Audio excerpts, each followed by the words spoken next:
बिस्मिल्लाहिर्रहमानिर्रहीम अस्सलाम वालेकुम। रेंडर इंजन्स जो है ये वो प्रोग्राम है जो आपके मैथमेटिकल 3D सीन को कैलकुलेट करते हैं। लाइट किस तरह से इंटरेक्ट कर रही है सरफेस के साथ, रिफ्लेक्शंस के साथ, शेडोज किस तरह से क्रिएट हो रही है, इन सब कैलकुलेशंस को करके वो आपको बेहतरीन इमेज और वीडियो और एनिमेशन प्रोवाइड करते हैं। इनमें डिफरेंट नाम है, वी-रे है, ऑक्टेन रेंडर है, रेड शिफ्ट है। ब्लेंडर जो है इसमें बाय डिफॉल्ट दो प्रोग्राम्स होते हैं। रेंडर सेटिंग पे आप आएंगे और यहाँ पे आपको render engine by default EV और साइकिल आपको मिलते हैं। ईवी जो है ये सिंपल रेंडर इंजन है, फास्टर है, इसको गेम इंजन भी कहते हैं, रियल टाइम में हमें रिजल्ट देता है। और जो सेकंड साइकिल्स है, साइकिल काफी स्लो होता है लेकिन इसके रिजल्ट काफी बेटर होते हैं। लेकिन इसका मतलब ये नहीं है कि अगर हम साइकिल में रिजल्ट काफी बेहतर है तो ईवी में शायद खराब होते हैं, नहीं, ऐसी बात नहीं है। ईवी में भी अच्छे रिजल्ट हो सकते हैं। कुछ स्पेसिफिक सिचुएशंस होती हैं जहाँ पे साइकिल्स ही बेहतर काम करता है। मिसाल के तौर पर अगर हमारे पास कोई गिलास ऑब्जेक्ट है, मंकी को गिलास मटेरियल देता हूँ, इसको मैंने रेफरेंस इसकी बिल्कुल कम कर दी और ट्रांसमिशन जो है इससे मैंने कर दिया फुल। अब आपको ये नजर आ रहा है जिस तरह से वो मोल्टन मेटल सा है ना, वैसे लग रहा है। अगर मैं यहाँ से ईवी की जगह में जाता हूँ साइकिल्स में तो अब आपको रिजल्ट बिल्कुल डिफरेंट नजर आ रहे हैं। आपको इसके थ्रू बैक साइड भी इसकी नजर आ रही है और वो क्यूब हमें उसका रेड कलर यहाँ पे रिफ्लेक्शंस के साथ नजर आ रहा है। तो गिलास के केस में साइकिल्स बेहतर काम करता है और ट्रांसपेरेंसी जहाँ पे आपको अच्छी चाहिए हो वहाँ पे साइकिल्स बेहतर काम करता है। लेकिन इसका मतलब ये नहीं है कि हम ईवी में अच्छे रिजल्ट प्रोड्यूस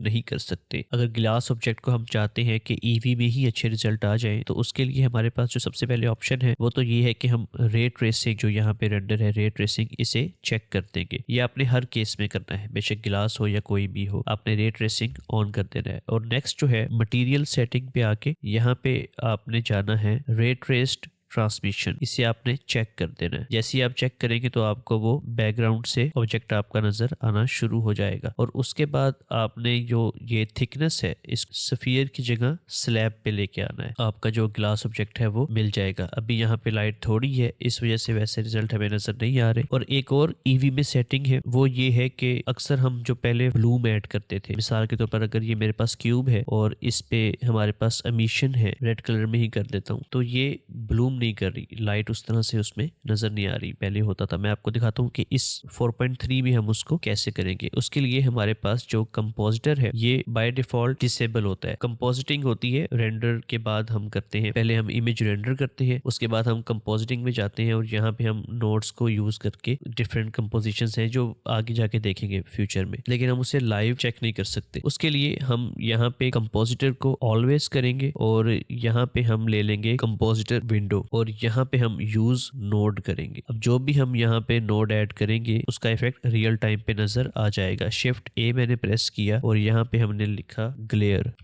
इसको मैंने लगाया। बाय डिफॉल्ट ये स्ट्रीक्स में होता है, इसको हमने कर दिया ब्लूम पे, तो वो आगे हमारे पास अगर हम यहाँ पे फोक ग्लो कर दें तो हल्का सा ग्लो हमें मिल जाएगा। बेहतर यही रहता है और फिर आप फर्दर इन सेटिंग्स को एडजस्ट कर सकते हैं, तो ब्लूम भी आप देख सकते हैं। अब ये कंपोजिटर में है तो जाहिर है जो आप इसको सेटिंग्स देंगे वो साइकिल्स के ऊपर भी अप्लाई हो जाएंगे। इस तरह से हम अपने ईवी को भी बेहतर कर सकते हैं। कोशिश आपकी यही होनी चाहिए कि ईवी पे काम कर लें, क्योंकि ईवी जो है वो रेंडर टाइम कम लेता है। साइकिल्स में मैंने रेंडर किया है डिफॉल्ट सेटिंग के साथ, तो इसने 1 मिनट और 26 सेकंड्स लिए हैं। अब इसमें कुछ सेटिंग्स है जो हम करेंगे। सबसे पहले हम एडिट पे आते हैं, प्रेफरेंसेस में, यहाँ से सिस्टम पे, ऑप्टिक्स पे, और यहाँ से हम अपने कार्ड को चेक करते हैं। इसे हमने क्लोज कर लिया और इसके बाद हम आए यहाँ पे रेंडर पे। साइकिल्स तो है, डिवाइस जो है इसको हमने कर दिया जीपीयू कंप्यूट। अब यहाँ पे दो केस है हमारे पास, व्यू पोर्ट और रेंडर। व्यू पोर्ट जो हम अभी देख रहे हैं व्यू, और रेंडर जो हम एंड पे रेंडर करेंगे उसकी ये प्रॉपर्टीज है। व्यू पोर्ट पे बेशक आप सैंपल्स 32 कर दें, क्योंकि ये तो हम अभी देख रहे हैं ना, यहाँ पे ये फाइनल रिजल्ट पे शो नहीं होगा। रेंडर सैंपल्स हैं, यहाँ पे मैक्सिमम सैंपल्स जो है 4000 बहुत ज्यादा है, इतना कभी भी नहीं यूज होता, या बहुत मिनिमम जो है 128 कर ले, या आप इसका डबल कर ले 256, या फिर आप बहुत ही आपने ज्यादा करना है तो 512, क्योंकि सैंपल्स का काफी इफेक्ट होता है, ये बहुत टाइम लेते हैं। अभी तो हमने सिर्फ HDRI इंक्लूड किया है। अगर लाइट ज्यादा हो, सीन में मटेरियल वगैरह ज्यादा हो तो ये 7 to 8 मिनट्स भी लेता है एक फ्रेम को रेंडर करने में, अगर सैंपल ज्यादा हो तो हम यहाँ पे 128 कर देते हैं सैंपल्स। डी नॉइस जो है इसे चेक करते हैं और लाइट ट्री को हम ऑफ कर देते हैं। यहाँ पे थ्रेशोल्ड जो है इसको हम कर देते हैं 0.6।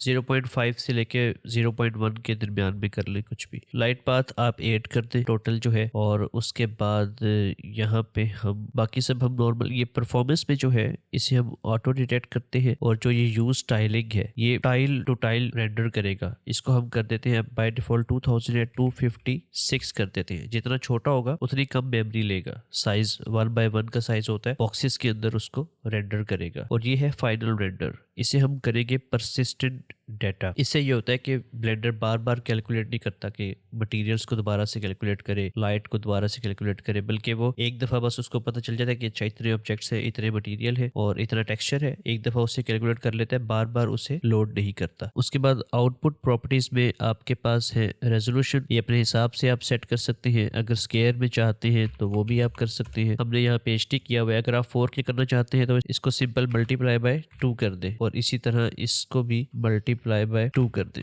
तो ये 4K हो जाएगा। यहाँ पे आप रेंडर रीजन को चेक कर दें तो सिर्फ उसी रीजन को रेंडर करेगा जो फ्रेम के अंदर है। ये सिंपल सेटिंग्स है। अब हम इसको रेंडर करते हैं, रेंडर इमेज।